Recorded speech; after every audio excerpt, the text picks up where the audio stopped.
All right, what's poppin', Tub Nation? Welcome back to Tub Takes. This is a video podcast where we go over what's been making waves in the VGC scene. Today, I am joined by my co-host, Adi.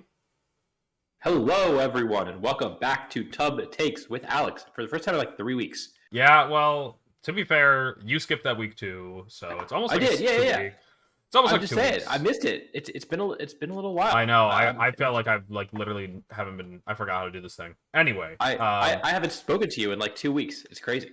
yeah, that's been purposeful. That was not a coincidence. Or wait, it was a coincidence. I don't know.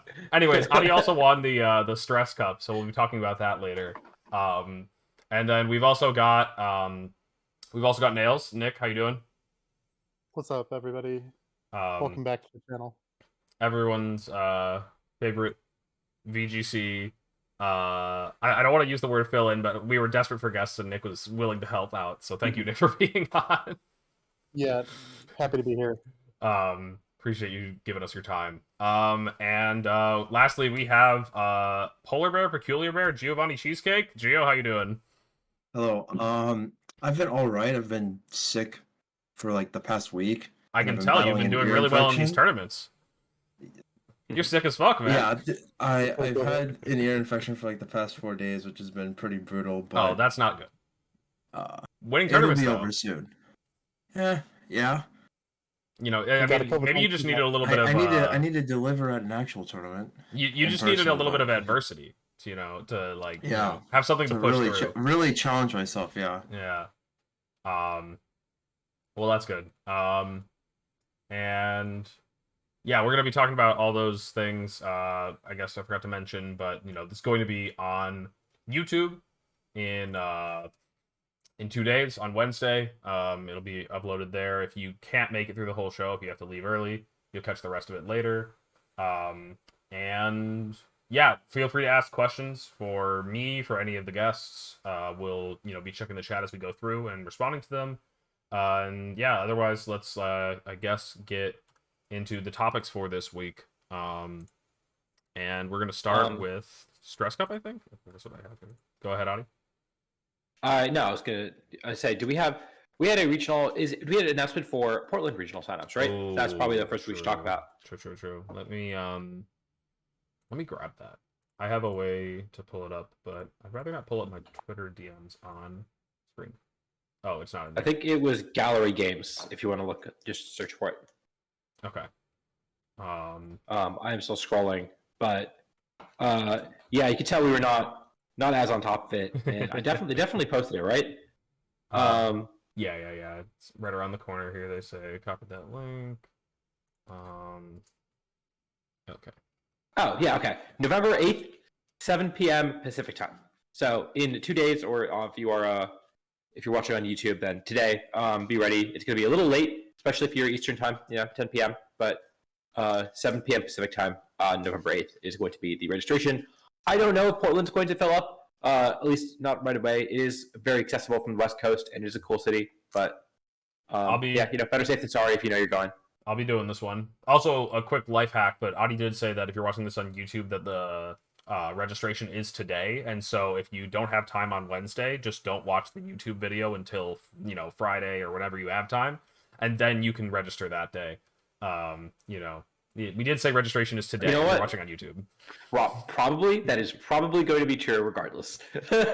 Adi's take is that it's not going to fill up. I honestly don't think I'd fight him on it either. But I'm going, so maybe that changes people's opinions. If you want to see me, if you want to. Oh yeah, I don't want to go anymore. Actually, I am also going too, and it's going to be 3 weeks after the DLC drops, which is going to be really fun. Is this the first one?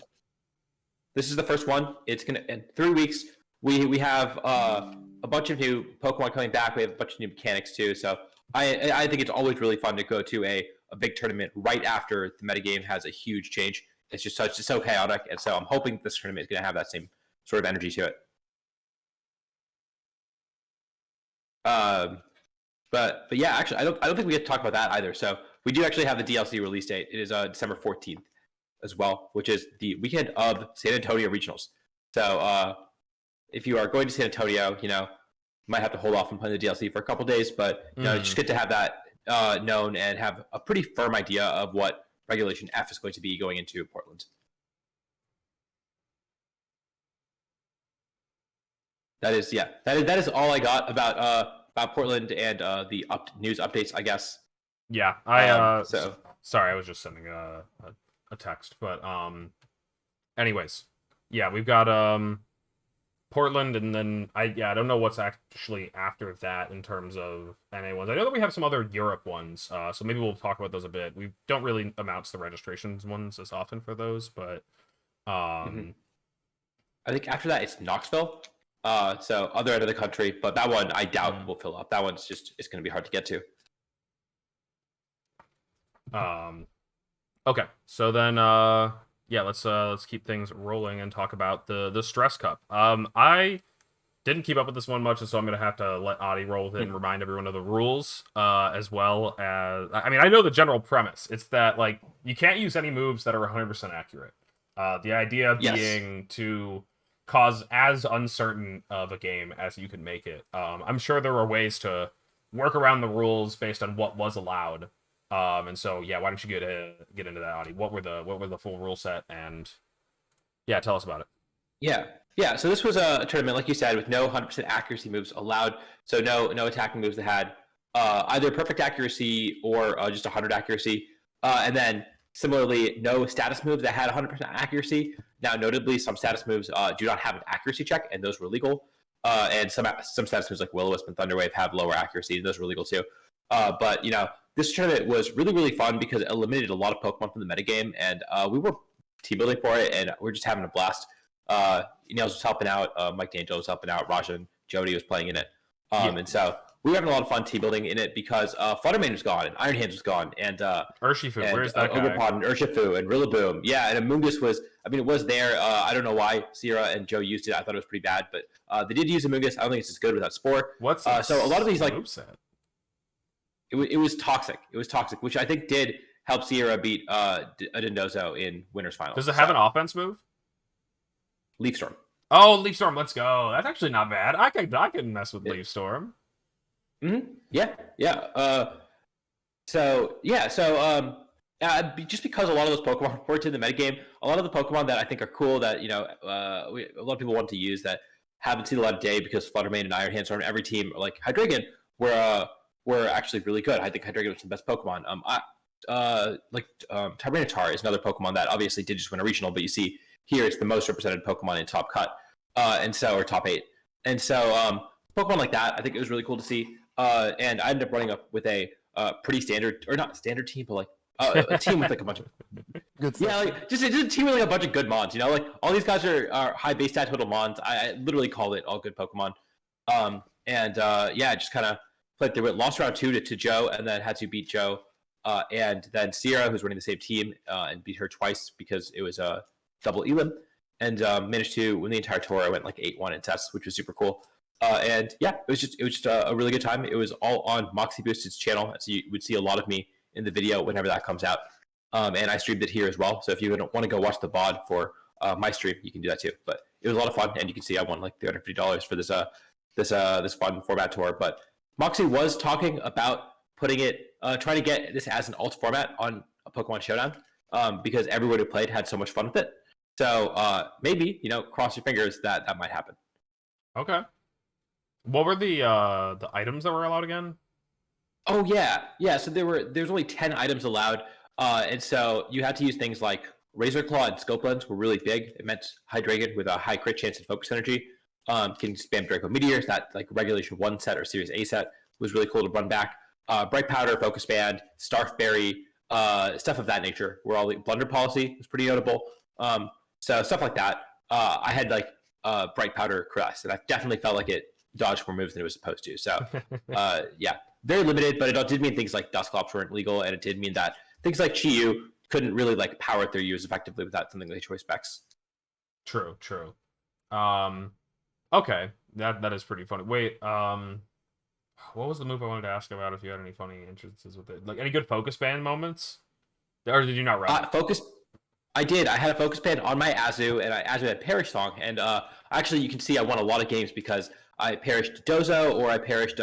I would take 2 KOs and perish, especially against like Sierra's Sandvale substitute Garchomp. I was like, I'm just not going to hit this thing. I'm going to ignore it. I'm going to perish it. Yeah.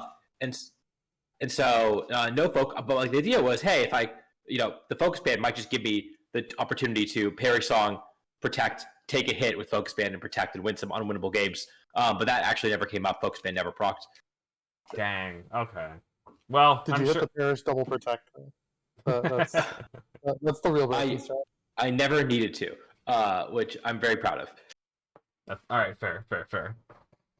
Yeah, there's a lot of funny mons making an appearance here. I gotta admit, I love that. Oh, how is and were weather inaccurate moves allowed, like Blizzard and Hurricane? Yes. So you could run Blizzard, you could run Hurricane, and you could run it in the rain or sun. You could run like Diplin if you wanted to, or something like that. Gravity was specifically banned for some reason, but yeah, you could run like Hurricane and stuff. And you could see Jody used a rain team that he didn't actually have Hurricane on his team. And you can see the Hail team or Stow team that I did actually play against in top 8. Oh, true. Yeah. Well, I don't know. Wait, no, I don't know why there was no bundle. I feel like bundle would be better in snow. No. Articuno's got the bright powder ability, Snowcloak. So like that's just more fun. I also perished that the Articuno too. Adi definitely, working around the rule set. He doesn't want to hit his opponents. He's just gonna, play with what he wants to take his kills with 100% accuracy. Cheesy, so cheesy. Okay. Next, and for what it's worth, like also last year was the other MVP, and it was like, okay, Icicle Crash, High Horsepower are the most accurate moves you can click in this entire format. So yeah, that was my goal, was to minimize the downside. Yeah, how many 95% accurate moves are there even? Snarl, High Horsepower. Sierra had Ice Fang on Garchomp, and it was funny because it actually missed twice in our 5 games. That's awesome. Okay. So wait, there's Fangs, there's High Horsepower, I heard Snarl. Can somebody name another one? Electro Icy Wind stuff. Ooh, Icy Wind and Electro Web. Those are good. What'd you say, Nick? I said Glaciate. Which is fair. Another 95. High Jump Kick, is that a 90? It's 90. Okay. It's 90. Is there another 95? Wide Lens Pop Bomb. No. Yeah, that's somewhere around there. It gets closer to 90, but yeah. There's not a lot of 95s. I just know that. It's just a funny number because that is the best you can do. Air Slash. Thank you, Randy. Oh, yeah. Steel Beam. Oh, there was a Steel Beam Heat Trade. That's 95. Oh, Steel Beam is 95? Yo. Yeah. Steel Beam's cool. Why can you miss that? You're already like dealing yourself half HP. It still does the damage even if you miss. Wait, that's true? Oh my god.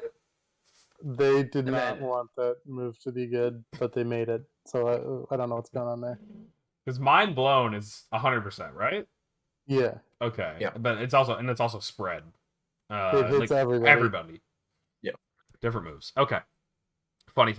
All right, let's go ahead and talk about Spooky Cup. Won by World's runner-up Michael their bestie. Who's that in top 4?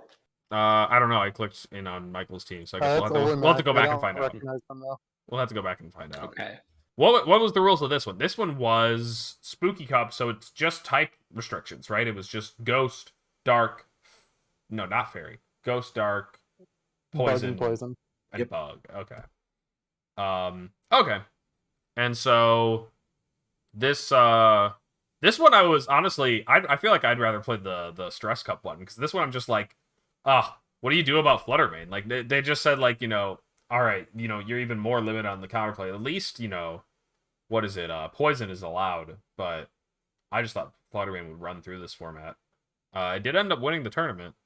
Scizor is a fun option you can use to keep it mitigated. We've also got Mungus. I think Michael's definitely got good Fluttermane checks on his team. And yeah, I don't know. I guess I can't really talk about this team too much in depth because it's like, it's all relative to the format. We're not going to like see these teams again. Jody ended up getting second with is it Sun? Is it Rain? Is it both? Neither. Wow. Crazy. Yeah, no, this format is Chief Water Party. Yep. The my take on it, and all 4 of the top teams have Chi Flutter. They sure do. Wait, Giovanni, you broke this format down more than I did. If you have more insightful takes. yeah, Gio, let's talk about your team. You have the darker Shifu. I guess the other one isn't allowed, huh? Whoops. There's no uncertainty there. Yeah, okay, so this looks like yeah, you've got a lot of special attackers and an Urshifu here. Yeah, I kind of just looked at what the highest base stat total Pokemon were going to be, like stuff that was already proven. Good start. And I started there. Like, my rule is use good Pokemon and you win games. That's so a that good was rule. kind of like the genesis of it. That is a good rule, people. Early discussion was that Tinglu was going to be big because of the major like type restrictions. Fair. And so I thought that with Terra Poison was cool, and that the like Sand Tomb Spore like trapping effect was a cool concept to start with. And then just kind of added a fast mod on there, and I assumed that Sash Urshifu was going to be very strong because you hit a lot of the Mons, and it takes 2 hits to KO the Urshifu, and Urshifu's a broken Pokemon, so why not use it? And everything just kind of fell into place from there.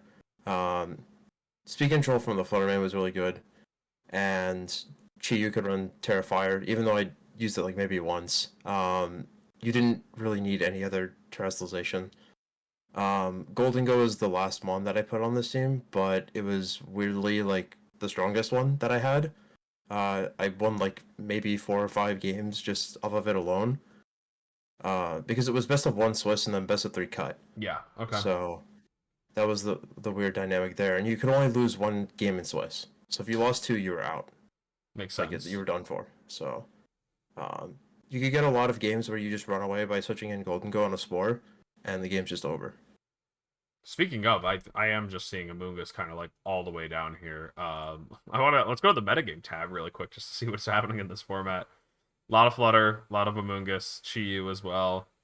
Yeah, Amoonguss beating out Chi-Yu. Kind of not too surprising, but yeah. Actually, a lot of Grimmsnarl. I don't think I actually saw that Pokemon too high towards the top. Where's the best Grimmsnarl? There is 1 in top 8. There's 2 in top 8. There's 3 in top 8. Okay. Didn't make it any further than that, though. That makes a bit of sense to me, though. Yeah, I remember these formats. Did they do an official one this year? There was a singles format. Okay. A singles like Spooky Cup thing for that TPC did, but it wasn't doubles. Okay. As far as I know. Oh, that's a bummer. I know that a lot of I mean, even still, a lot of Japanese players probably went hard for this one, but they would go especially hard for the official quote official, like, you know, special ladder tournaments that they would host on the Battle Stadium or Battle Spot, as it was called back in the day. Wait, is it Battle Stadium right now? Man, I'm really spacing out. Yeah. It was Battle Stadium, and I understood why it was Battle Stadium for Sword and Shield, but I thought maybe it got like a third name this gen for some reason. I don't play a lot of video games. It just carried over. It's the battle playground, guys. You go to the playground to battle. Yeah, I mean that's actually where it's like battle recess. Like, what are you? What? We need new stadiums. They do though. It was actually so much cooler in Sword and Shield. When you get to like battle wherever your trainer card was, at least that was fun. I mean, the world's exclusive one looked really cool. Yeah, like the festival theme. I did like that. That was cool. It was really good. But yeah, go ahead. I will say I wish I could play this. I built a team for this tournament and had to sub takes instead. But it was. I mean, yeah. I mean, like it seemed really fun. I think that especially now that we have this sort of lull in big events, it has been really nice to have a few of these alt format tournaments, and I really hope we keep doing more of them because, especially with bigger prize pools, the incentive to like try to crack a format it makes for like a really fun, you know, hours or weeks, hours or days of just kind of prep where you just like bouncing ideas, especially if the format is a pretty fun format. I don't know about this one. I did kind of throw the Chi Flutter stuff together as well, but yeah, especially with Moxie Booster doing it, I think he hinted that he was going to do more of these. So I hope we keep seeing these sort of fun tournaments that pop up and people take pretty seriously. Yeah, I definitely think that's a nice idea to see, especially with how fun Regulation E is. It's definitely falling into the territory I was worried where it'd be like Regulation E felt really fun early on, and then now it just feels like Regulation D And then we again. figured out what the brokens are, and now the brokens are hard to have fun against. It's Regulation D all over again, where it's like, shiny new format, and so that's what it's always fun to like. I haven't played in a lot of one-off tournaments because I'm just too addicted to playing like the main circuit, but I think that breaking a format is usually like the most fun part about it because building is just the best part of Pokemon. Playing the game, a little cringe, but building, fun. Anyways, let's talk about the real format. Nino had a LCQ for the Invitational he's going to be hosting. I think the LCQ took place on Saturday with the actual championships on Sunday. Is that what it was? I think there was one on Friday and then a surprise one on Saturday as well. There was two. think. I thought I saw I two, think. and I was tripping. Because Adi told me that there was like 160 people in this tournament. Yeah.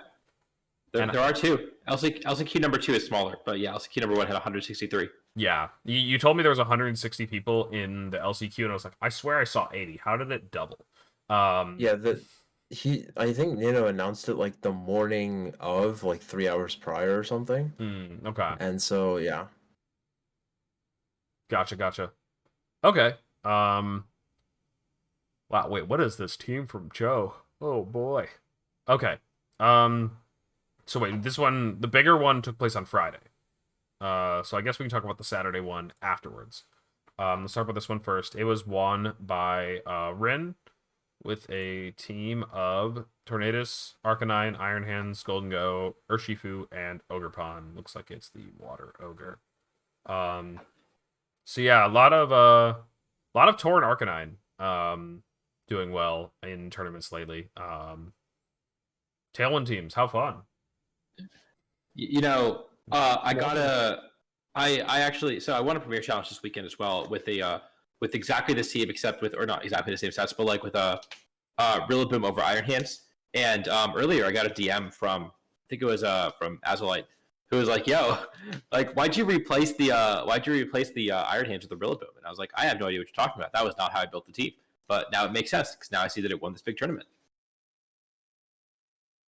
Yeah, I mean, there's got to be like variations of this just doing well all across the board. Like it's just there's only so many combinations of Pokemon you can put on a Tornadus team, right? Right? There's got to be. We've almost hit the bottom. We've almost hit every combination, right? That's the thing about the format. It seems like we wouldn't talk about that, so we could talk about it off the bat. It is a very good stuff C format. It feels like there's 20 Pokemon or so that are especially good, and every team just kind of your eyes glaze over because you're like, oh, it's some combination of these 20 Pokemon. And so in that sense, it definitely team building looks a little stale. Yeah, I'm trying to see where I would draw the line, and I actually don't even know if it's like 20. I feel like you can build most teams out of like, let's see, draw the line at D-Knight maybe. I think Blood Moon's real. Blood Moon was tier 2 in Top Cut of Toronto. I think Alola Ninetales has consistently been good. Sinistcha and Iron Bundle are probably the cutoff for me. Okay. But then Dozo's definitely real. Like King Gambit's real. Dusclops, that team is real. True. Like Indeedee Armorurg is probably real. Like I don't know. I don't know if I put. Yeah. No, the size spam. The size spam teams usually fit a couple more Pokemon that are a bit lower usage as well. By nature of them being Trick Room focused, and most teams aren't. But yeah. Anyways, there's a line that you could draw at somewhere at some point where you can say like, yeah, most teams just Pokemon above. I just want to say, if you draw the line at Ninetales, which is I think where I would have drawn it, it's 19. It's 19 Pokemon. And so you were wrong. Okay, cool. So Adi was wrong. Yeah, I was a little wrong. A little wrong, yeah. No, I mean, well, yeah. As little wrong I could be while still being wrong. True. Exactly. Okay, Okay. Yeah. So honestly, the main thing that I'm seeing on this team is something we saw on Rago's team at Toronto. We might talk a bit more about the Toronto teams, but um, it has the plot Goldengo on a Torn team. I do think that that's kind of like cool. You can have like Torn in the back to help your Goldengo get big, boosted, make it rains off afterwards, or just click early game, make it rain Tailwind if the opponent is susceptible to it, especially like I guess like a snow team or something. Ninetales is not gonna want to be on the receiving end of that. But yeah, usually it was like pretty like like this or that. Like, you ran the plot one on a full like screens team with all the support you can get, or you ran the specs one on a Tailwind team. But we've been seeing a bit more of the plot one. Take advantage of the fact that, people are going to want to stall out the last couple of turns of Tailwind by protecting, and so you can plot on those turns. If they're going to lead with very defensive Pokemon, you can lead with Goldengo and Iron Hands and just get off a fake out nasty plot. And I think that's like at least mildly interesting, about as interesting as you could be with a combination of 6 Pokemon that look like this. Yeah. And Luca was saying when James Beck won Peoria that James was saying that the Goldie was just like, yeah, some matchups it's unbringable. You just can never set it up. Other matchups, you put it next to the Ogerpon and it just wins. They can't break you. They can't break the Ogerpon fast enough. You just hit up to +4 and you win. And so it's kind of hit or miss, but it's cool to have it on a team with other modes. And then it's almost like a 2-2-2 team. It's almost like I've got these 3 modes that I'm just gonna throw at you. Pengi got second with something very similar. It has the Tornadus and the same Goldengo. No fake out support this time. Instead, paired with Amoonguss support, another Pokemon that Goldengo loves to have next to it. Pengi also did have the double weather Tornadus. I do think that that's kind of cheeky, kind of fun. You can either set up the Sun to support your Flutter Mane, support your Arcanine, or set up the Rain to, weaken fire moves into your Goldengo and Amoonguss, as well as boosting Urshifu's damage. I can kind of respect being able to do both, because those weather moves are just so situationally strong right now, and so having the option to do both is pretty cool. Also, Arcanine does have Terra Normal Stab Helping Hand, which I think is really interesting. I've definitely had games where I've, clicked Sunny with Tornadus and they switch in their Fire Ogre pod, and I'm like, well, it'd be really nice to click Rain Dance right now. So yeah, I get where it's coming from. I feel that. You want the undo button. Yeah. Just want to go back on that. Okay, so yeah, kind of similar stuff. And then, honestly, this is the most surprising thing from the tournament, unless this is not news to other people, but Joe running Psy-Spam. What the heck? What's happening here, Joe? I know that Joe's probably already qualified for this or something and was just messing around, but just funny to see. He also ran something like that in World Cup. Yes. Yes. I think that it got ripped from, I want to say Terra Square. I think it won Terra Square like 3 weeks ago or something. And the guy's Twitter is like JUN Jun and then some numbers, I think. Japanese player. But it was like really strong in the games that I saw it in. I'm still an avid hater of this type of composition, but I do think it is semi-real. I don't think it's entirely troll. Man, I don't know where to find results of it, but Liberty Note was posting about a tournament over the past weekend. Was it called like Pokemon Parallel Arena? That's what I'm seeing. Yes. I don't know where the results of that tournament are. Yeah, I don't know if they have. If there are any. I don't know if they have results. Lots of cool teams from it. I think I'm actually seeing this Dusclops team in this tournament. So yeah, maybe we'll peruse that a little bit too after we talk about this tournament. So let's go back to Joe's team. Yeah, it just has the a lot of the usual suspects on a Psy-Spam Trick Room team: Torkoal and Ursaluna, and then your Psy-Spam Pokemon. The ones that aren't always here is Sometimes you see Lilligant, sometimes you don't. I think it's a good out of Trick Room mix-up, or if you're only bringing 3 Pokemon for a Trick Room, it can be very dangerous as a Pokemon in the back. If your opponent is able to successfully stall out Trick Room, it's a good way to clean up. And then Dusclops, a great Dondozo check, as well as just a very good Trick Room setter, so I can kind of respect that. Otherwise, not a lot to say about it, but just surprising to see Joe doing that and doing so well with it. Because it definitely feels more up Chef's alley. Chef got a top 8 with it, and there was a lot. Wow, there was a lot of side spam Torkoal in this tournament. Yeah, there were 3 in top 8. Tom Hayden here. Yeah, I guess they all had their own flavor on it. There was, the Gallade stuff we've been seeing do well more recently. I do like Gallade. I think that that's a very cool addition. So often we've seen Hatterene, the fairy type, supporting the side spam so that you can hit the dark types, but Gallade is another very tricky one that can hit fighting or dark types as well with its fighting type attacks, and does so quite well with sharpness. Sacred Sword and Psycho Cut, they always do way more damage than I'm ready for. Psycho Cut and Drain does absurd damage. It's awesome. I just think it's cool to see Gallade finally being able to do something. I don't know why it took this long, but because they had it since the game released. Would Gallade have been good if we played Series 1 for longer? I think it was. Yeah, it was like not incredible, but it was viable. Yeah. And it had a bit of a showing in Reg C. Okay. Well, like it was always an option for side spam teams. It just didn't always make the cut, and I think that's still its place in the meta. Like you can use it, but on those types of teams, but it's tougher to justify. It was good early on in Series 1. I know Kutesh had it on his Tailwind offense team with the Golden Gun and whatnot. It was there. That was like December. Yeah, it was really, really early, but it was a thing. It was like early mid-December, and then it kind of just fell off, and things just started replacing it.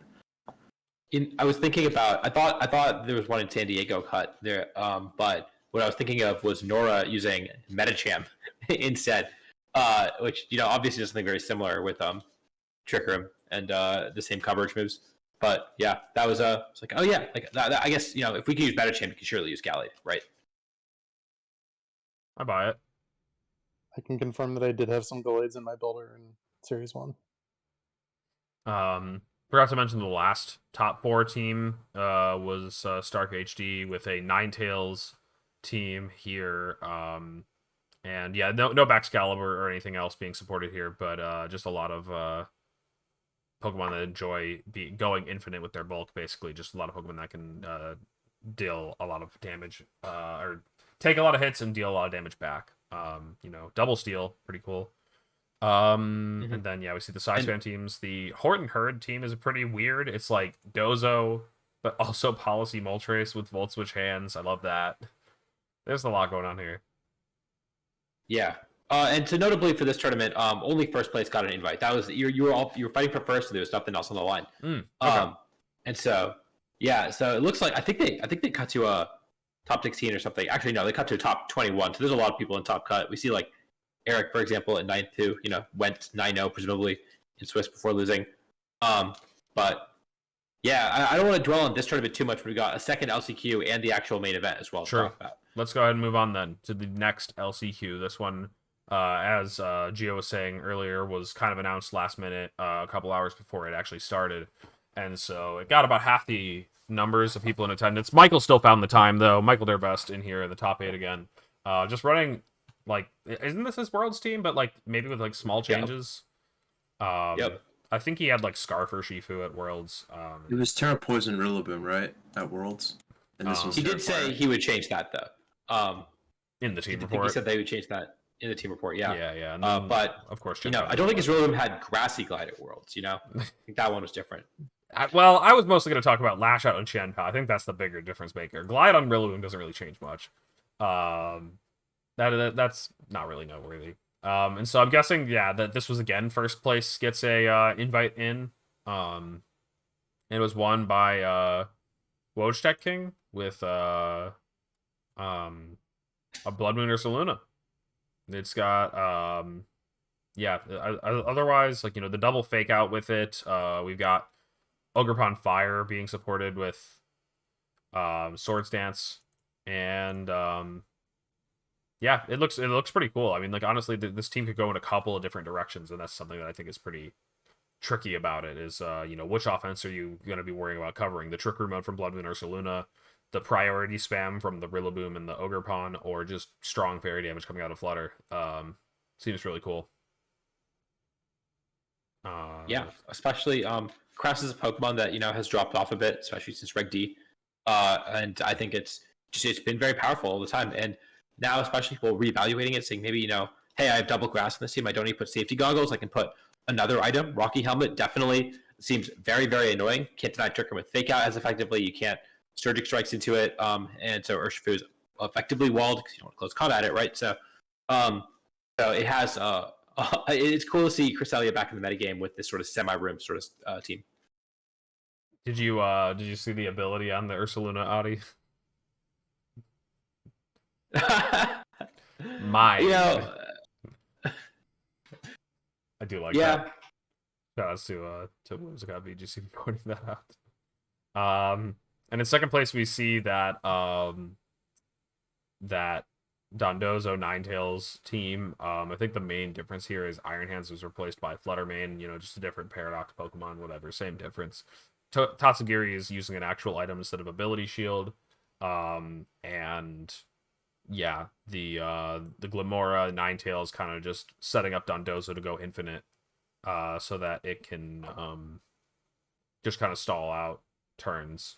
Charm on Ninetales is a little funny. I'm wondering if that's interesting to see Yawn on the Dozo instead of anything else, because it's a D-Spikes team. It's a Glim team, yeah. That is actually a good point. This Glim also doesn't have Mortal Spin, which I don't know. I do actually think if I went back and looked, that a similar concept won the Japanese tournament that I'm going to be talking about afterwards. I believe the finals was won by what's it called? Dozo Glim, but this Dozo had like body press and something. I don't remember. It was an interesting case, but maybe I'll click through the video real quick. But then I'd have to pull my YouTube up on stream. That might not be. Anyway. Okay. So other teams that did well here before we move on. Yeah, I think that's a pretty similar team in top 4 than what we've been talking about. Zomog with a bundle team. Bundle offense is pretty cool. Otherwise, just kind of like double fake out. We've seen teams kind of like this. We already talked about Michael. And yeah, I think that's about it for the top 8 teams that I think stand out to me. So let's go ahead and move on down. If you want to look at the metagame tab, I've been looking back and forth at the metagame tabs of the first 2 tournaments, and there's like nothing in common. It is crazy. I'm looking at win rate specifically, and it's like, oh yeah, like Fluttermane went from a 43% win rate in the first LCQ to a 55% win rate in the second LCQ. Iron Hands have the same sort of like toss up where it went from a 45 to 55 or something like that. Just like, oh, just this format, every team. No one can figure out exactly what's good. It's not consistent. That's true. To see. I mean, that's what's just like underrated size and variance. Like it is a bit. Yeah, but I've always looked for like, hey, this Pokemon's standing out, pretty consistently. And I've just not seen that at all this format. I don't think there's any one common Pokemon that's being overlooked a little bit. Hey, I mean, there is consistent Heatran. Heatran is at 54 in both of these tournaments. So there you go. There's your consideration. If you want to win in the yeah, hey, it had 52 in the main event too. It's Heatran. There you go. If you want to win 53% of the time, every time, you should be running Heatran. Take your edge. Anything above 50-50 is a win. Don't look for more. That's greedy. 3%, I'll take it. Anyways, yeah, let's go ahead and talk about the oh, here we go. Let me see if I can open up this image.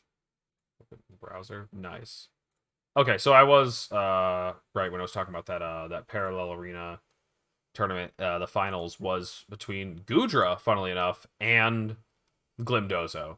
The thing that was, I was watching this tournament live, just because I happened to be awake at the time that it was airing, and it was funny to me to see that there was a Dondozo Tatsugiri team, and then they opted for the Water Ogre Pond. They just said, like, yeah, honestly, I still need more water types on this team, and so they were bringing it too. It was just like overwhelming water offense. I guess that's the thing you can do.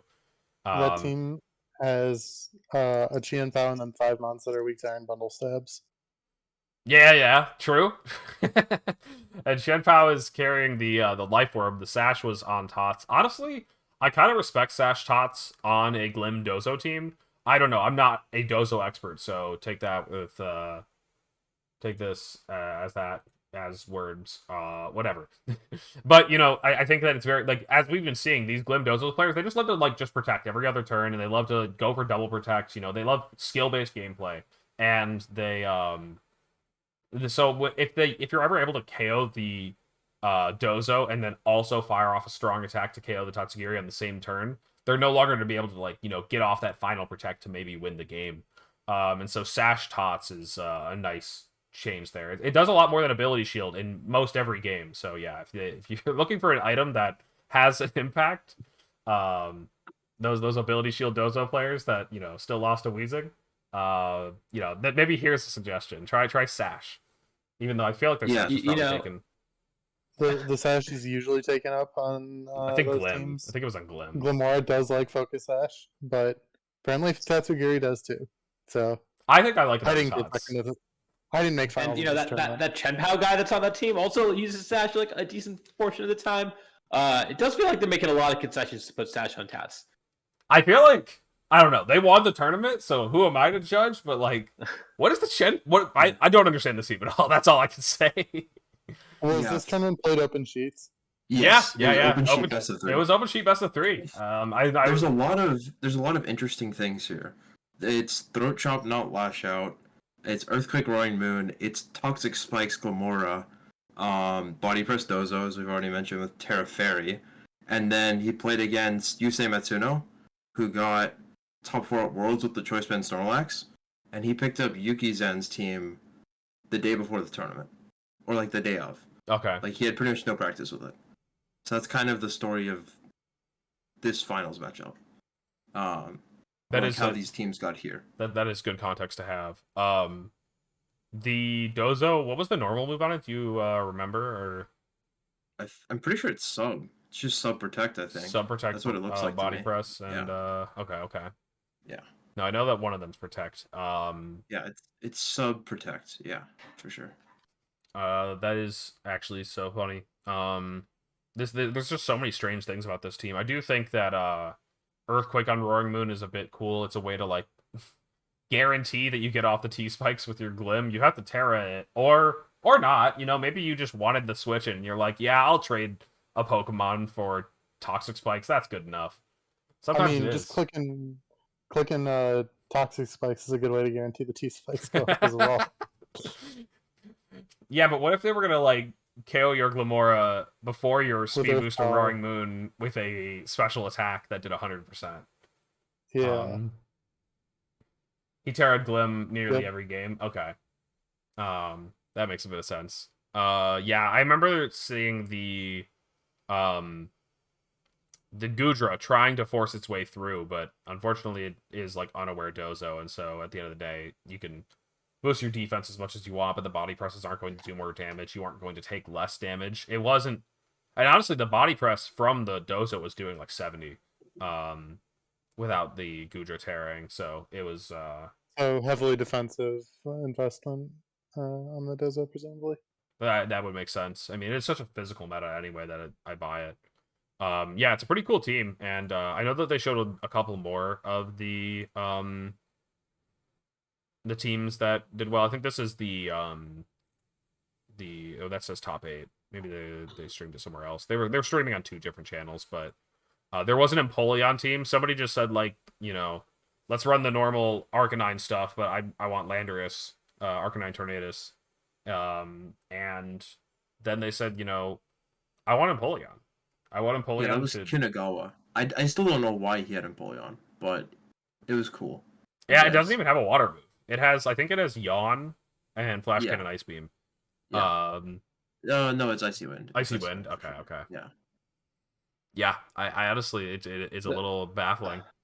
He's actually been playing Landorus without Scarf, like, the entire format, pretty much, which is very interesting to me. It's Citrus Berry, but still Terraflying Terrablast. Yeah, I'm pretty sure he made it to top 4 of this tournament.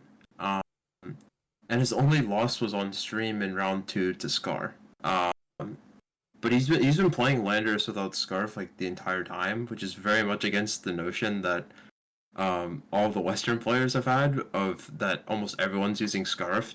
Yeah, except for me. Well, I'm also a Citrus Berry Landorus enjoyer. With Terra. Wait. Defensive Terra or offensive though? Defensive Terra. Yeah. See, this is offensive Terra. Yeah.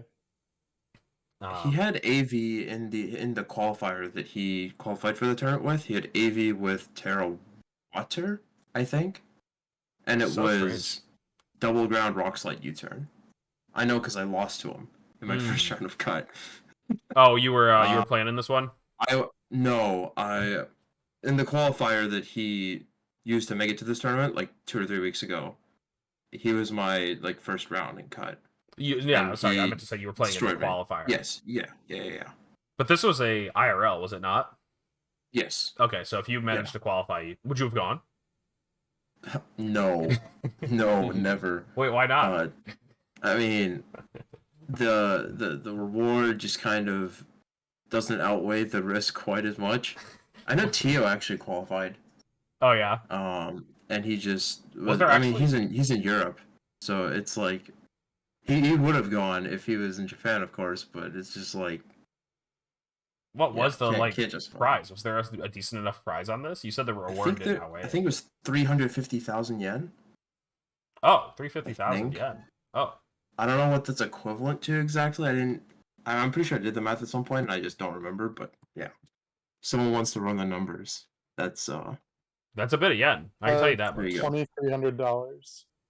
2,300. So 2,000. Yeah, you make your money. You make your flight back if you win the tournament. You can go home. Well, yep. I don't know if it's yeah, I don't know if you're getting all that money, right? It's just split up across probably top 4 or something. Okay. Is that the prize how it's distributed? If that's the entire pot, then yeah, you still maybe win your money back. No way. If you win the tournament, should have gone. Yeah, if you do a nails itinerary where you take 3 layovers on the way to Tokyo, then yeah, you might make your money back. Yeah, and you'll get home for Christmas. You'll be home before December, maybe. Okay, yeah. So they had some of the other teams from the weekend just kind of around, and yeah, the VODs are probably still up on YouTube. They streamed it all there, so if you want to go check it out, it's just kind of cool to see their take on the same format that we're playing. They do have some stuff that's similar, some stuff that's not. Honestly, a lot of the names that you're probably familiar with were using Chuppa's team. Funnily enough, I saw, I think Rinya was using that. I can't remember who else was using it. There was at least 3. Was Hirofumi using it? Maybe Hirofumi. I would hope so, because Choppa's team is Hirofumi's Worlds team, right? Is it the Worlds team? I think that sounds right. Basically, besides the Life Orb and Shen Pao, I mean, it is the same Mons. Mm-hmm. And it is Speed Booster versus Special Attack Booster on Flutter Main. Sorry, I forgot. It's Sanvi's team. Yes. Yeah, they were using Sanvi's team. And somebody else was, but anyways, yeah. Oh, I forgot to talk about Scar. Oh, yes, we haven't talked about the NinoPokeBros tournament yet. We're getting there. Anyways, this tournament had cool stuff and some pretty weird teams. I don't know what to take away from it other than go check out some of those games if you want to see what they're using over in Japan, if you want to get some inspiration from people that are using some cooler stuff than what we're doing over here. Honestly, I feel like everything over here is just so stale right now. So, agreed. I mean, well, let's see. What are you cooking in this tournament? Oh wait, I forgot. You didn't even cook, right? Didn't you just steal this? I have not been playing for pretty much the past 2 weeks. And a few days ago, I was like, okay, I'm gonna get set to have something for this tournament. I'm not just gonna like show up and, you know, just wing it. I'm not gonna do that. Like, I'm actually gonna try and get something together. So I decided to practice for like an hour to two, and I was like, okay, nothing's working. I don't feel good about any of this. And so then I started to look to steal a team. And then I woke up morning of the tournament and still didn't have a team. And I looked online, and Scar made his top 16 parallel arena team public. So I was like, okay. I ended up giving him my spectator pass for Worlds at Worlds. And so I was like, I kind of feel obligated to play his team. I don't have a plan for anything else for this tournament, so why not? And I'm like, it doesn't look bad. Like, no, it's sure, kind of good. It's not my play style because I don't use Tornadus almost no matter what. I hate the Pokemon. I can refuse respect to that. use Prankster Tailwind. I refuse to use it. And I generally try and avoid playing Urshifu. I know that sounds stupid, but I just don't find it fun. I'm sorry. I can follow you halfway there. When you said the Tornadus thing, I was like, that is so me. Tornadus mirrors are just so cringe, but Urshifu is a little too busted. I'll use that guy if I have to. I don't mind using it. I just accept the fact that it's dishonest. Yeah. It is a broken Pokemon. Like I know that I'm doing bad things by using the Pokemon. Like I shouldn't be, but you have to do what you have to do to win. Urshifu is bad boy. It is a bad boy. Yes. And sometimes we hang out with the bad boys, I guess. Okay, so yeah, you were using this team from Scar, who I think I have the rental code here, and yeah. And this team was everywhere. It seemed like. I know Justin Burns. He also used this team at the Invitational. I actually played this in my Premier Challenge that I went to that I finished top 4. And so it's just like, yeah, like, wow, okay. Like I had vaguely been aware of this team, but it really just kind of showed up everywhere this weekend. And so I would love to hear more about your insight into the team now that it's much more common. Okay. So from my experience playing it, because I had no games played with it until I actually played the tournament, so I was kind of learning it as the tournament progressed. The mode between the top 4 Pokemon, especially like Tornadus Heatran lead, is very strong with Fluttermane and Liners in the back. Especially when I read through like Scar's a team report on it, like an actual article, and when I read through that, that was kind of like the main general game plan for a lot of teams. And so into a lot of teams though that wasn't a safe strategy, a late game Ogerpon was really good with like Fluttermane Landers lead. Amoonguss is really good in the back to support the Ogerpon setting up. Sword Dance is really good on Ogerpon, it turns out. Solar Beam on Heatran's also cool. I never actually used it, but there were chances where I could have, and that might influence things enough. Having an actual option to one-shot Urshifu is pretty cool. And also like having Sunny Day plus Terra Fairy with the Heatran is a really cool like countermeasure into Urshifu. The only problem is that you have to continuously fight Rain Dance users who are using Rain Dance with your own Sunny Day. And a lot of times people, like, it can become a mind game whether to Sunny Day on, again, when you have it already set, to prevent Rain Dance from overriding it, and then you're getting hit by Surging Strikes with Terra and Rain, and then your Heatran's just getting one-shot from full. Because that's fair. Yeah, reasons like that are why I thought we avoided playing Tornadus. Yeah. I don't know how I feel about Power Gem on Fluttermane. I understand it's there for Hearthflame, which is kind of justifiable enough.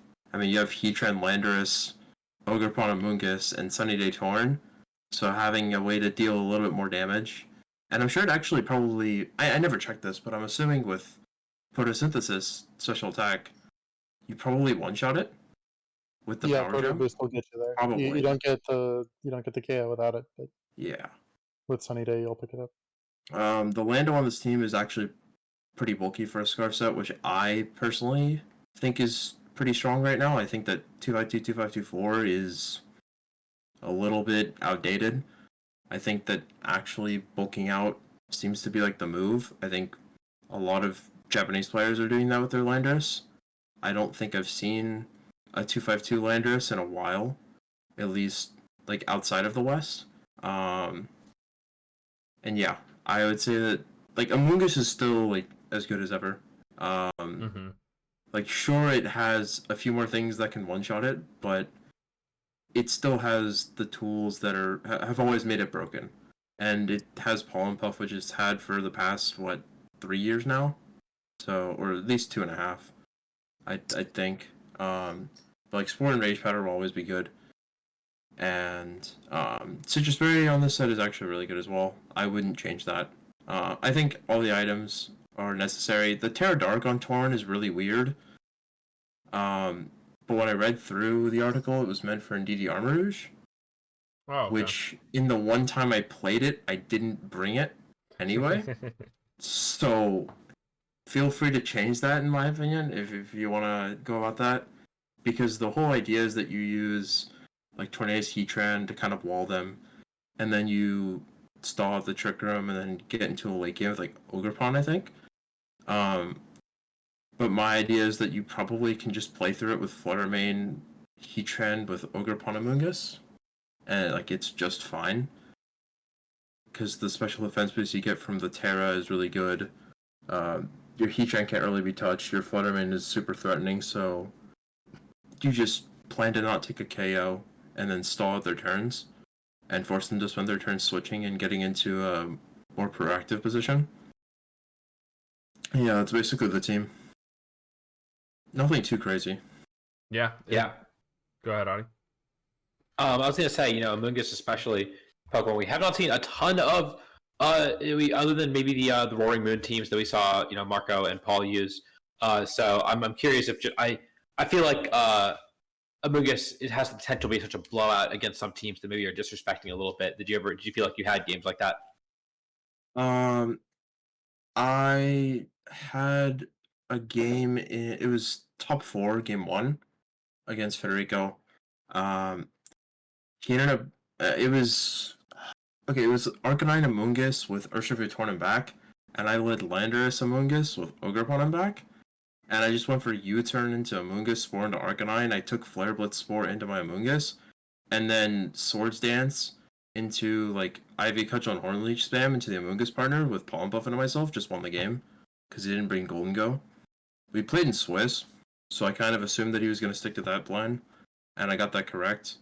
So like I also did catch the Arcanine switching out into turn 2 and sporing that, and so the game was just over on turn 2, even though he like Pollen Puff crit me. Big Puff. And like nearly KO'd Ogerpon. Like it's just so impressive when you can get the Swords Dance mode going. The problem is that you just can't ever do that safely. It's actually pretty strong into the Roaring Moon team, like the Santa Roaring Moon stuff, the SD Ogerpon. You just have to actually get in position. A lot of people are, because this is special attack booster Flutter Mane, you're probably going to be slower than all the Flutter Mane out there, or like you should safely assume that. And so it kind of sucks to just say I'm sacking Flutter Mane for like Ogerpon setting up later in the game and trying to win with that. And so you're kind of playing 3v4 because you're accepting you're just slower and you're going to get KO'd. But other than that, it feels pretty good. Like, the Ogerpon is very niche to try and get going, but when it does actually get set up, it's going to win you games on its own. It's very strong in that regard. I want to mention Kyle's team, the runner-up, because it was pretty non-typical. We have the Rock Ogre paired with both Chien-Pao, which I think is cool because obviously they have synergy there, but it's double Sash. A lot of people were pointing this out early on, but having Sturdy plus a Sash Pokemon might be pretty annoying for your opponent to work their way through. And then Kyle also has the Trick Room mode with Blood Moon that is using Far Giraffe with Furry Giraffe, whatever you want to say it, with Uproar. It I guess that's the Among Us counterplay. It's got goggles, so it can't be put to sleep itself, and then it can keep its partners awake. It doesn't exactly look like a Trick Room team. It's probably just a mode that you bust out late game or early game to soften things up, and then clean up with priority spam. The team does have the Choice Band Dragonite to kind of put on that pressure, but it's really cool, especially because one way to get around Pound is to have like a well positioned ghost type like Fluttermane, and Ursaluna puts a lot of pressure on ghost types just by being able to hit them with Blood Moon and not having to worry about them switching in on you defensively. So they kind of cover each other that way while still doing the same type of damage in normal type. Also, this Blood Moon's ability is also mine, so I guess it's a Blood Moon glitch on Limitless. Yeah, I think this seems pretty cool, but the Uproar isn't really an Among Us check. It's just kind of like a facade for Among Us in preview, but you can still bring it, it's still fine because Among Us is still really valuable into this team. Because how Uproar works is that when you use it, you do wake up your ally, like on the initial use, but you're still being spored in Trick Room and wasting a turn completely, and that's a lot like to be slowed down with. And you're also having to dedicate using Uproar instead of like Helping Hand or just being able to attack or switch into something else, Psyshock, whatnot. And also Rage Powder can really disrupt Blood Moon as an attack. Like not being able to nuke the thing next to Among Us and being forced to Hyper Voice is really problematic for it. Mm-hmm. So like it's definitely cool. Or like maybe I was just able to find positions where Uproar was just not timely and threaten other things in the meantime, which I thought I did a decent job of, but I still like it's a cool tech, and I think that it could have been much more problematic, but I think Among Us was still like really good in that matchup at least. And it's just a good Pokemon. It's hard to stop. Unless you have like safety goggles and a blessing. Yeah, the other teams here, I don't know if they stand out to me as much. Fede Compo's team is, just another one of those torn Rock Dog teams. We see Kazuki running. I mean, I guess this is close to, Riley's team. It's got the Assault Vest Dragonite. It might not be too dissimilar from it. I'm seeing a lot of the same stuff there. We see, top 8 is pretty cool, right? We got Mando with the snow stuff with Bundle. Mm-hmm. And then 9th is also pretty interesting with Nate, Atmosphere running the Okie Dokie Grimmsnarl. Not Grimmsnarl, excuse me, Sableye. Okie Dokie Sableye as a combo as well. So those are the 2 cool teams that I see down a little further. Yep, yeah. And the Blood Moon on that team too. Cool. What kind of set is this? Assault Vested. Whoa. Okay. Sure. Able to tank some hits and fire off some vacuum waves if the time is right. Yeah, probably a lot of like there wasn't a lot of rounds, and so there's probably some stronger teams down below because it was an invite only tournament. So you can see some things that didn't finish well, but were decent teams. Marco Fierro using the same old Roaring Moon stuff. I was gonna say Salamence. It's basically a Salamence. This is Paul Shua's team, it looks like. So yeah, there's a lot of good teams just all around the standings here. Was there a prize for this tournament? No, I don't think so. I have been told that I'm receiving a trophy. Oh, okay. In the mail. Congratulations. That's pretty cool. Which is cool. Nice. But yeah, that was I didn't know until after. He messaged me, he was like, "Hey, can you send me your like mailing information for the trophy?" And I'm like, "Wait, there's a trophy?" That's so cool. Yeah, that's cool. Yeah. I mean, it's cool to see the sort of culmination of the circuit. It's been so nice to have these frequent online tournaments, and so and I was looking at the list of people invited because I know that some people didn't show up. But it really was just like a ton of really, really good players. I mean, to win one of these tournaments or to qualify, you have to beat a lot of good players because all these tournaments are like 100 plus 150 players. Like, so yeah, it was really cool to see.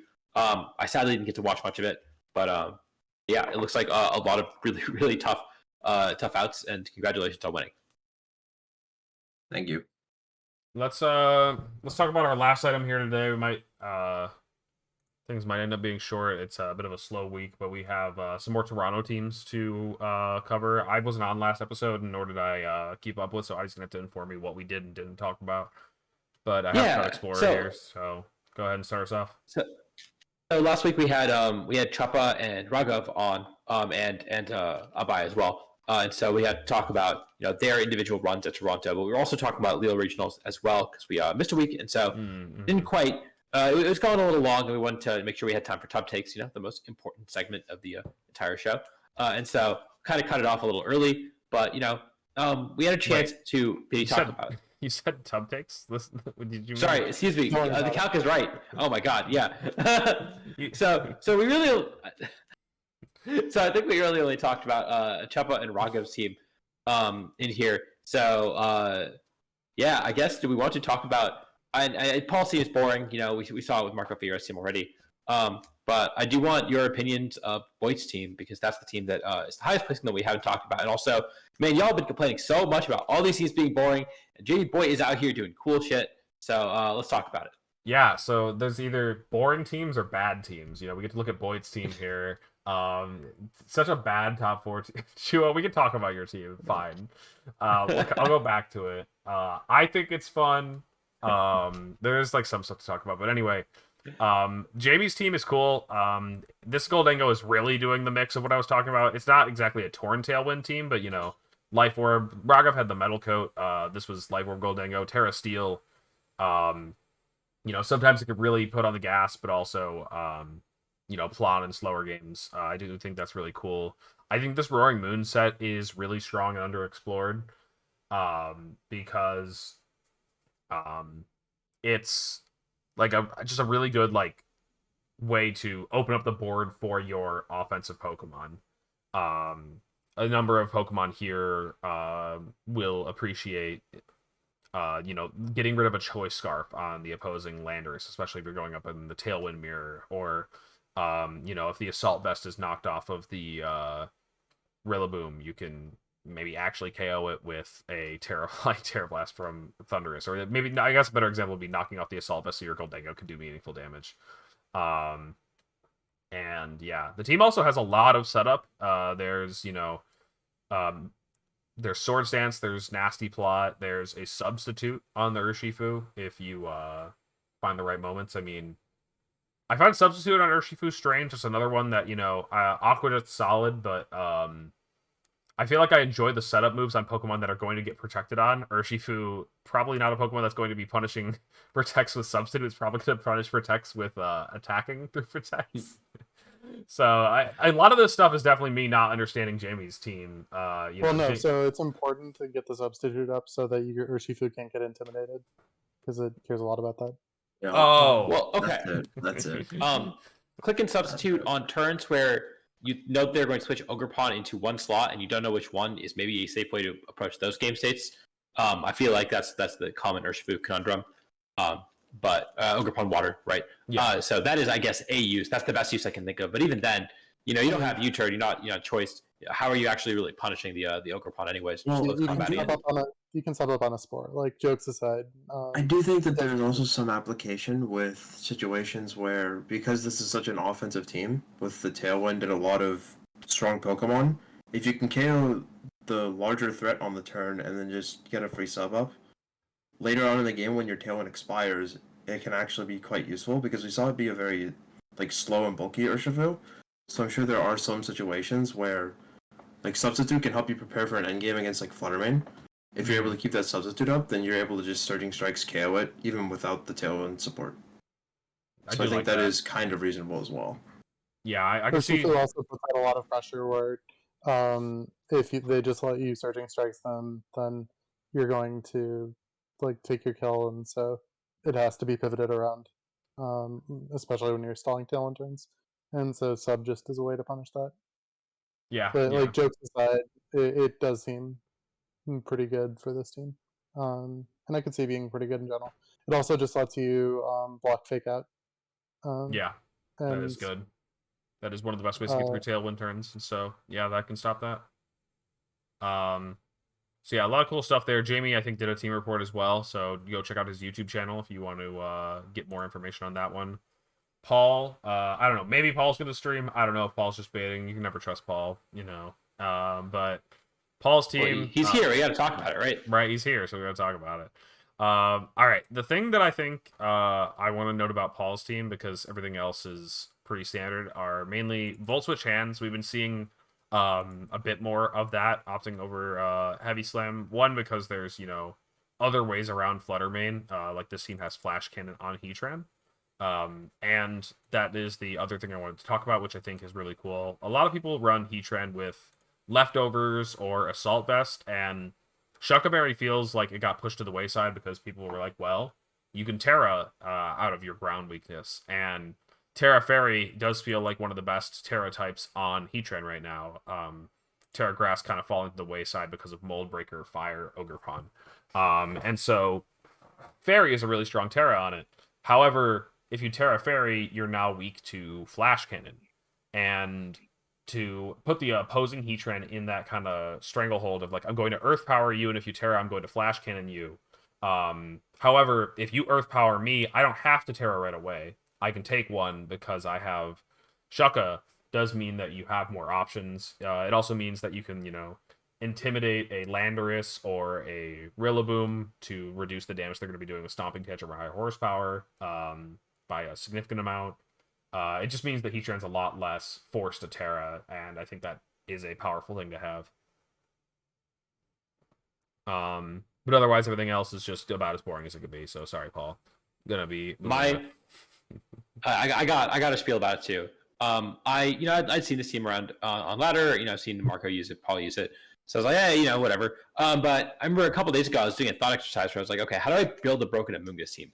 All right, well, if I'm trying to break Amoonguss, I need to punish my opponent for bringing all the Ogre Pawns as much as possible, right? It's like, okay, well, if I want to do that, Roaring Moon makes a lot of sense, and Landorus with Terraflying Terra Blast makes a lot of sense, and the Iron Hands makes a lot of sense, and the Heatran makes a lot of sense. So like, oh, okay, I get it now.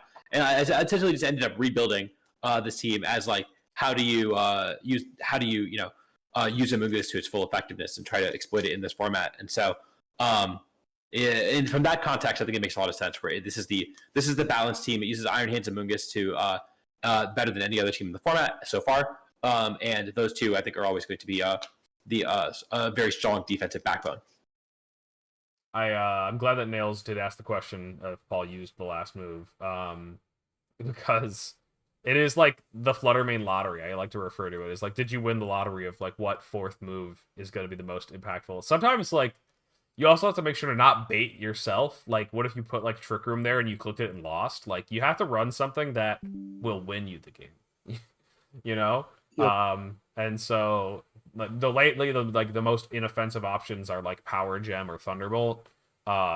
But you know, anytime you see like a status move there, like Charm or Trick Room or Perish Song, you're like, did you click it? Paul didn't click it, so he lost the Flutter main lottery. If you had a different move there, you would have won a regional. I'm sorry, bud. That's just how it is. That's true. Yeah. Yeah, Trick Room actually might have helped. Trick Room might have gotten there. Maybe, honestly. I don't know. Okay, so I do want to give a quick mention to Bobby's team, Bobby Rochelle. I think Bobby's a Chicago player, so pretty cool. You know, me, former Chicago player, but anyway. Whimsicott VGC, are you actually the 10th place player, or are you just making a weed joke? No, that is actually Zachary Weed. Oh shit! Okay, cool. Yeah, we can talk about your team. That is him. Yeah, all right. We can get there. Get it up there. We'll get there. But yeah, Bobby's team, I gotta say, like, the first thing I see is, you know, Andre. We're looking at Andre. It's got Clear Amulet with Wild Charge, Close Combat, Ice Punch, and Fake Out, Terra Poison.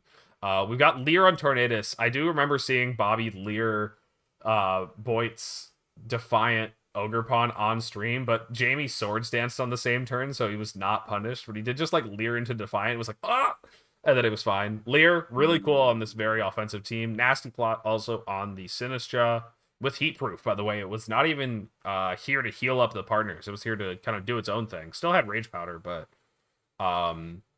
yeah, otherwise some, familiar Pokemon, Scarfer, Shifu, Tornadus, Sash Chenpao, and Choice Band Rock Dog. But I do like that Hands. That Hands was funny. Yep. And I mean, also that being said, Tornadus, Shifu, recurring theme, probably the most common combo in this top cut. It's still broken. So fun, love it. Regulation E, guys. But surely, when we get the Crown Tundra, what is it called? The Indigo Disc. Indigo Disc. That'll change everything. Everything will be different. I have high hopes for it. Honestly, I had high hopes for this one. Genuinely. Yeah, we're gonna get Smeargle, who's either gonna die to Surging Strikes or do unfun Smeargle things. It's gonna be great. Yeah, Smeargle gets its new signature move, Revival Blessing. Oh my god, I forgot about that. I am optimistic. I am. Smeargle also will have Decorate. Decorate's fun. That one seems actually good. Yeah. Decorate is a crazy move. Yes. Yeah, no, Smeargle gets Smeargle was not in the last game, and so we haven't actually seen Decorate Smeargle yet, but yeah. Yeah. Those are the two funny moves it got from the past two gens. Yeah, there's and Make It Rain. Make It Rain's funny because why did this? You can in fact make it rain with Smeargle. Yeah. So yeah, Andrew Krug kind of ran a team similar to Leonard, so I don't really have a lot to say about Enzo's team. Every time I look at it, I'm just like, I would be scratching my head if I played a team against like this. It is tricky, playing against Tail Room, especially when they're threatening such strong damage as like, Psy Spam or Hyper Voice or Blood Moon or Turner. Brick Break Urshifu, big damage. Yeah, Brick Break and Grass Knot. The Grass Knot does kind of Gotta make love me it. question things. I actually any guesses? You got a Terra Water Iron Hands. True. I'm assuming it gets Urshifu. Potentially Dozo as well. Super high base power. It probably hits Dozo. Yeah, it probably Like, it does covers the pick up Terra. Urshifu. Covers the Terra. And like that's honestly good enough. Yeah. All right. If you run into a Garganackle, you can hit it with your Tornadus. I've seen some good moves on Tornadus. Grass Knot is also a move that I'm seeing on Tornadus. So I don't know. They found room to fit it. I think there's I don't know. Team specific. It's very team specific. Last top 8 team, Justin Tang. So is this Enzo's been around for a while? Had I think a lot of success as a senior. Is this his first Masters top cut? Yes. I think so. Okay, cool. Congratulations, dude. Good shit. Yeah, the team is very very out there, and so I gotta respect that because in a format where nobody wants to do anything fun, you're doing something fun. I love that. Tang also doing something fun. Running the Regulation B team as they were talking about all weekend. It's got Pelipper. It's got like a lot of the usual rain suspects: Pelipper, Iron Hands, Goldengo, Amoonguss. However, Bundle is here. I guess doing rain boosted Hydro Pumps, but probably mostly for speed control purposes with Icy Wind. And Freeze Dry is also really good into Pokemon like Urshifu or Pokemon like Tornadus and or Ogerpon Water. But the Salamence is probably the one that steals the show here. Scarf Tailwind, I think is really cool. It can bring in some speed control for, again, Goldengo. The team's heavily built around that Pokemon. And then, we've talked about how flying damage is just very strong. And Landorus has to click, Terra to go for its Scarf, flying move. Salamence can just hit Hurricane. Yep. Outspeeding Urshifu as a Scarfer is kind of nifty. Mm-hmm.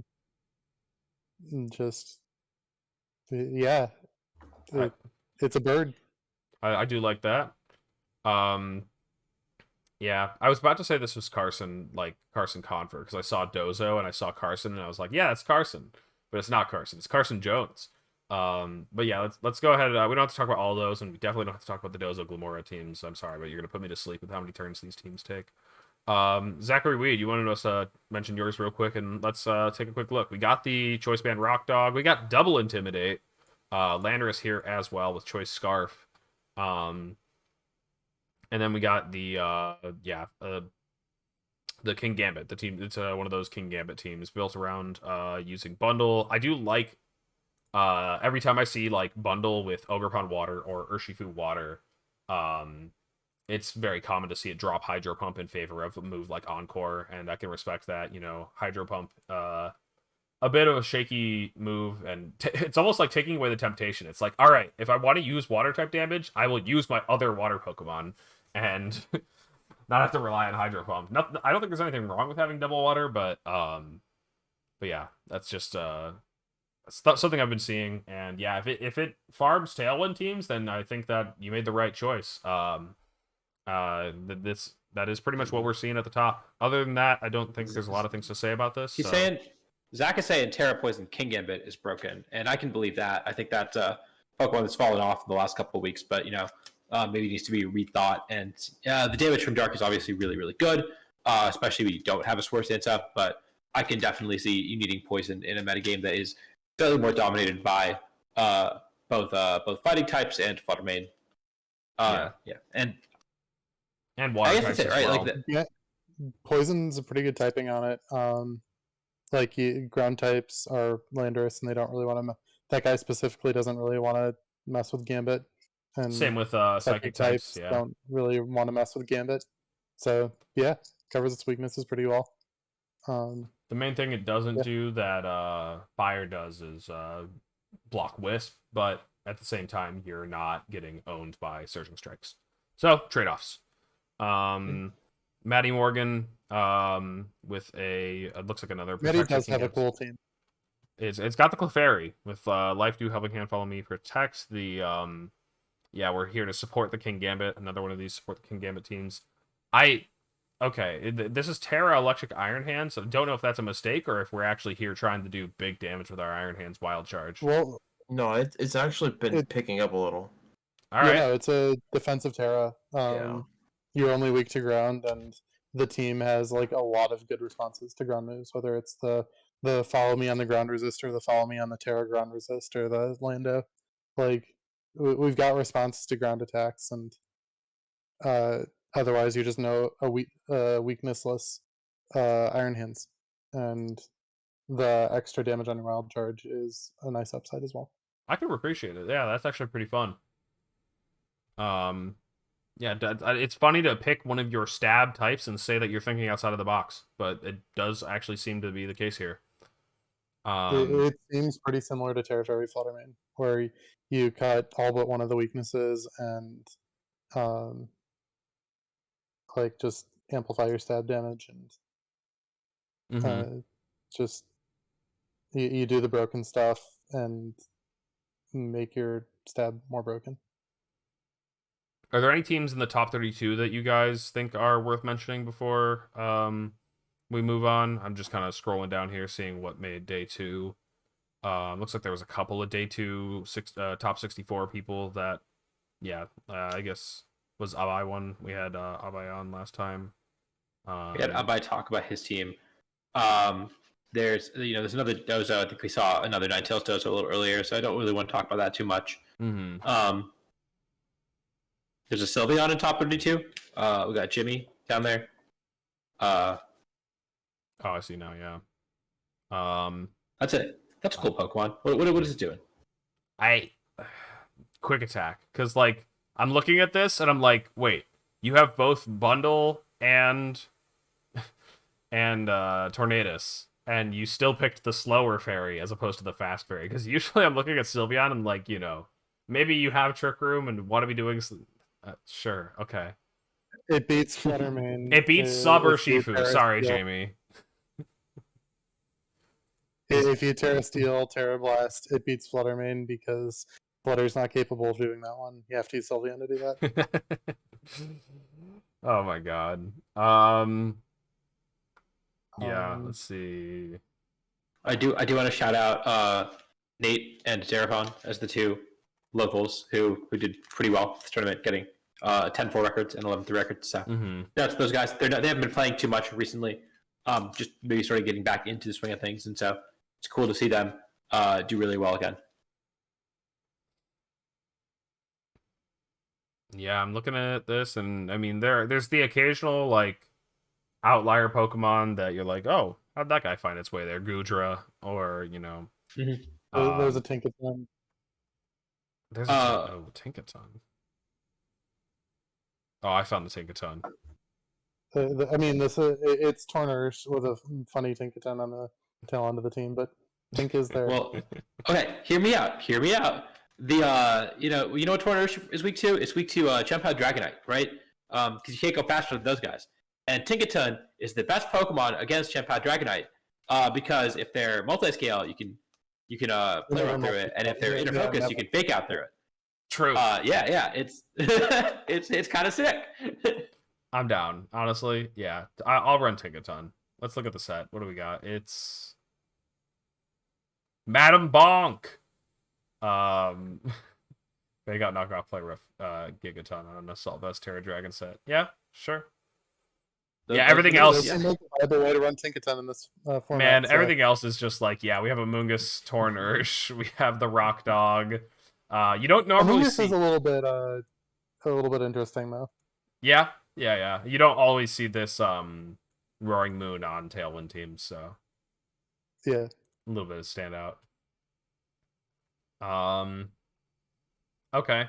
I think that's Oh, I kind of wanted to bring up Brendan's team because he was on stream, and I was watching the stream, and Aaron was talking up Gudra the entire day because Brendan was bringing it, and he made day 2, lost to Raghav, I believe, on stream, and we saw Gudra earlier too. So he's being Gudra, after being around a little bit at the start of Reg D, really falling off at Worlds.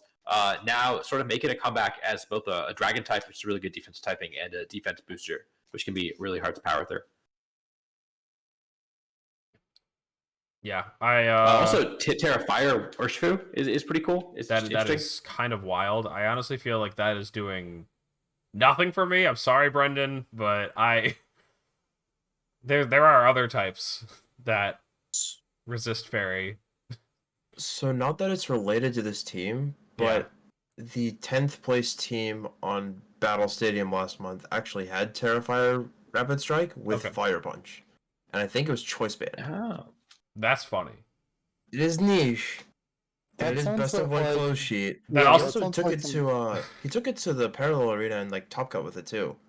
The guy, because he got an invite from being top 10 on Battle Stadium. Oh, okay. Sure. I was about to say You that got the sounded invite like through a that. Battle Stadium team, running. But like he Terrifying. took it to the best of 3 open team sheet and it still worked. Okay. So maybe there's something there. Sure. The last move on Ursh doesn't matter a ton if you're like running the Scarf set with or Bandit set, I guess in this case. And so if I'm Choice Band, I'd take some beefy fire damage so that maybe you can one shot a Mungus with Terra Fire Punch. Maybe, I don't know. Let's maybe that's somebody's calc for our next segment, which I do actually have to open and get ready. Let's go ahead and move on. It also just makes clicking Sunny Day with Torn so much less safe. Otherwise, you just get to click that with your Flutterman next to the Torn. Oh my god, that is actually so funny. Yeah. I'm running that. I want to run that now. You might not have the Terra too. You might just, if they're speed boosting, then you're kind of screwed. But like, if they're not, then you just get to fire. If they're speed boosting, you're just safe as a fire. I already had a calc ready, so if somebody else wants to steal that one, feel free. Let's go ahead and move on to the calc is right. All right, I'm stealing that one. I'm going first too. Just all right, stealing it, and I don't want people to think about it. True. Okay, so present the. Are you Sunny Day, and what's the target? What are we doing? Yeah. We're Choice Scarf. We're gonna be Adamant. We're Scarf. Okay, Urshifu. We're Scarf. So we're Scarf, Max, Adamant, Urshifu. In the sun, clicking non-Terra Fire Punch into let's say the bulky Fluttermane spread calc default. We didn't Terra? Which I'm going to pull that up right now so that we know what that is. But there is a calc default bulky Fluttermane set. 68, 116 defense. There, I'll get it on screen here. The bulky. Okay. Yeah. 68 HP, 116 SPDF versus Adamant Max Fire Punch Urshifu and Sun. Okay. Wait, Terra? Wait, is No, it we Terra did or not. no? We did No, not it's Terra. not Terra. Okay. Okay. Does it KO without Terra? I've got my number. I've got my number.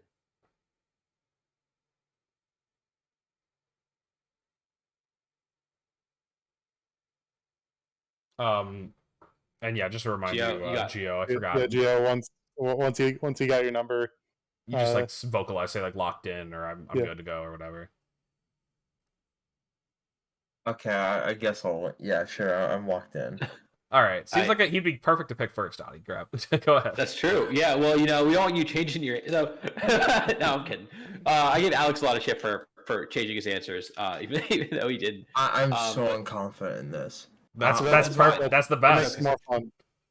I'll go with 90. 90. 90%. It doesn't sound that bad, All right. honestly. It's not that offensive. Nels, what are you thinking? I'm going 80. I 80? guess I'm gonna be the lowest of us. I was thinking 75. 75. All right, pull it up. I don't know. There's just no BP of this move. I didn't want to say it before we ran the calc to like help it out my my opponents, but I was like, we need the Terra. This isn't killing. Why are we not Terra, Audie? Why are we holding Terra? I wanted the Terra. So I guess the one that I maybe also care about that I didn't do was if you Terra Fire but they don't set up Sunny Day, do you kill? Which I think is almost the same calc, if not the same calc. Right? Yeah, yeah. I think it might be like close to the same. Yo, we're in there. I think Nick snuck his way in there. I think I have everything here. Yep. Nick's at 80. Yeah, so it's 60. It's 68. 68.3 to 80.5. Let's just see if we did actually do this right and Terra, because my calc is right. I was like, well, this isn't enough, and there we go. Terra Fire in the sun, scaling Flutter. This bulky Flutter. Yep. That being said, the fact that you have the Terra to kill in Sun makes me much less inclined to use this, because if they don't click Sunny Day, then you just don't kill. It's doing 80%. If you don't click Sunny Day, you just Terra Fire. Yeah. All right. It is a bit more committal than we would have liked, but it is funny. All right. Audie went first. Gio, do you have a calc ready or no? Or do you need to think of one? No, but I can probably come up with one. All right, you could think on it, and we'll pick somebody else. Nick, do you have one? Otherwise, I can go. I would like a little bit more time. All right, then mine was going to be a Tinkaton one because we were talking about it, and we were like, yeah, let's hit that Dragonite. And I was like, man, is this play rough KOing? The Dragonite didn't Terra. It was like, I'm not clicking Terra normal extreme speed. I'm just going to click Stomping Tantrum, but you're faster with your Tinkaton. Does the play rough KO it with Sword of Ruin from the Shenpao? True. Okay, so play rough. Is it? What's the? Okay, so it's gonna be max attack Jolly Tinkaton. Mm-hmm. Max attack Jolly Tinkaton with Mold Breaker versus multi-scale D-Knight with play rough. The Dragonite's Dragonite's bulk is max HP. No, and 4 defense. Where it's gonna be like almost the worst case. Why are we apparently someone won a PC in Calgary with Swagger Torrent plus own tempo Tinkerton? Hell yes. That's nice. Also, I didn't forget to mention, but just again, there is a Shenpao next to the Dragonite, so you do have sort of room.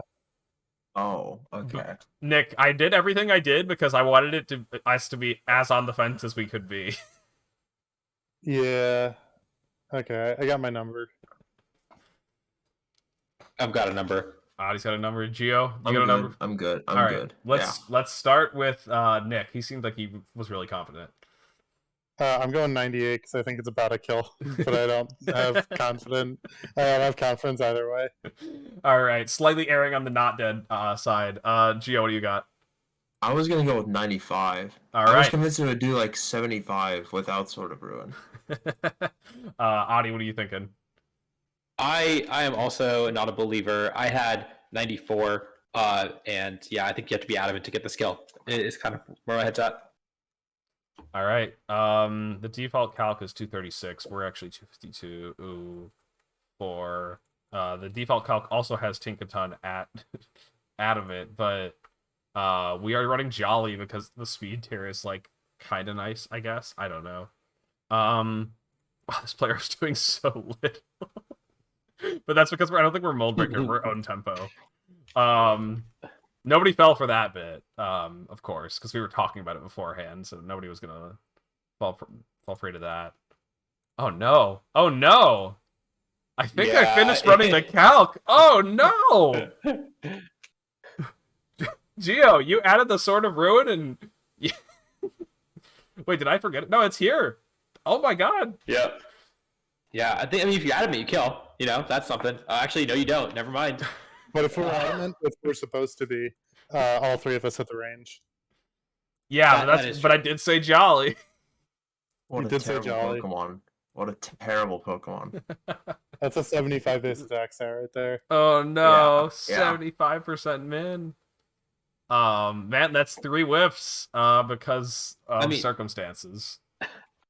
I will say, Gigaton Hammer is doing a lot, so you are pretty safe to Gigaton Hammer. Even if it's Terra, you'll be okay. So, you know, you better off clicking that than clicking a player off that's not going to kill. I'm not a choice band. It's also gonna miss. It's gonna miss for sure. I'm not a choice band Dragonite player, but I imagine that they don't get to run max HP because they have to run max attack and probably some speed creep for the mirror. And so you probably don't see that. We also probably see Adamant on the Tinkaton, maybe because otherwise this mon doesn't do damage. Geo, Nick, have either of you guys thought of a cow? Yeah, I've got one. All right, we'll start with Geo then. Nick, you got a bit more time. Geo, go ahead and present your calc. What do you got? So we've got max special attack, Paranormal Life Orb boosted Blood Moon Going for what attack? versus off of Blood Moon from Yeah. Blood Moon or Solana. Yeah.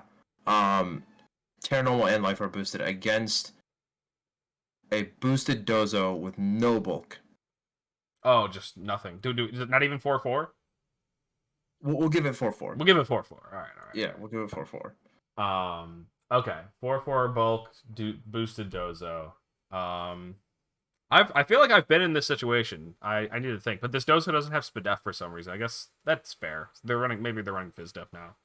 I'll think. I feel like they should be max F, but I just want to really throw it off. Yeah, I like it. I I wanna like see it. how These are so powerful valuable this in, is. like, So you said three of the Life Orb, top. Terra Normal, Blood Moon from Blood Moon? Yes. Yeah.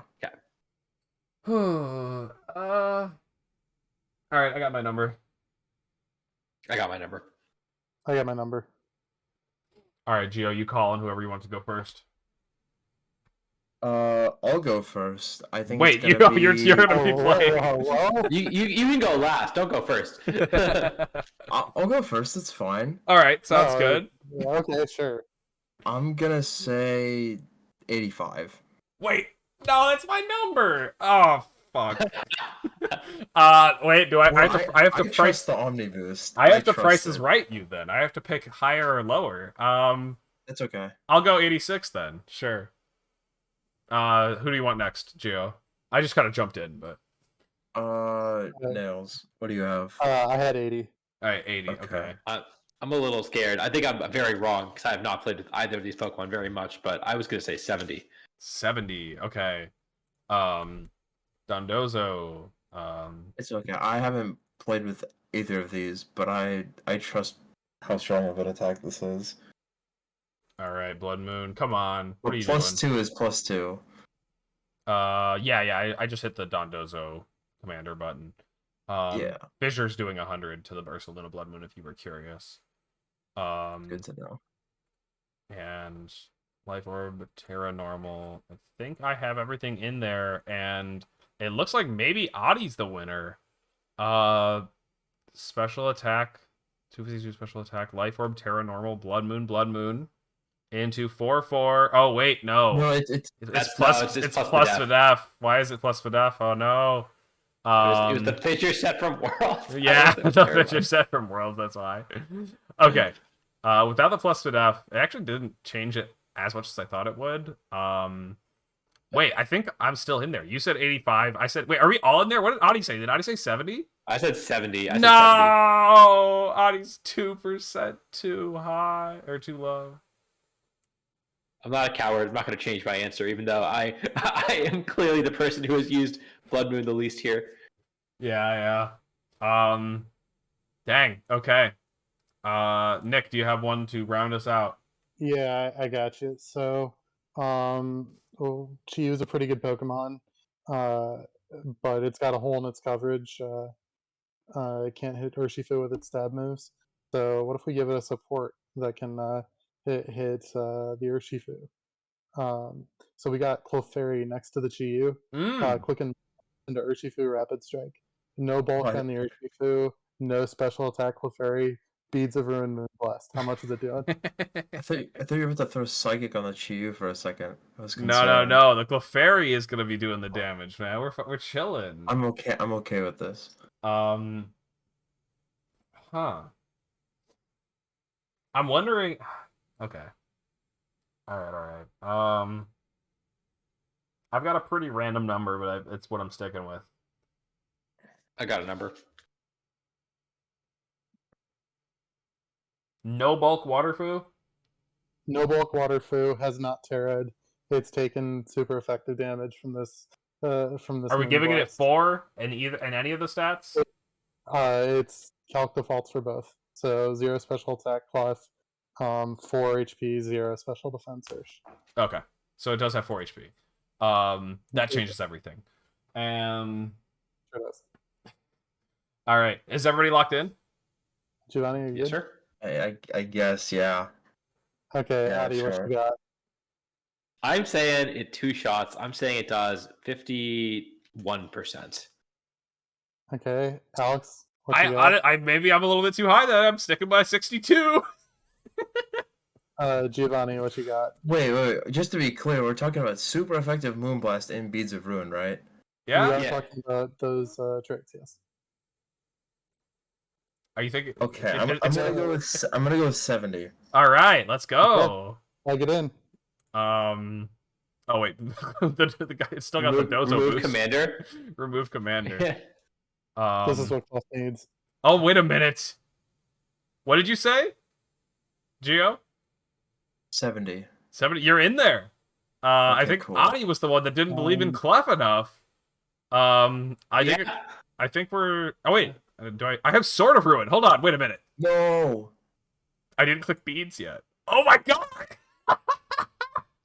We're not in there anymore.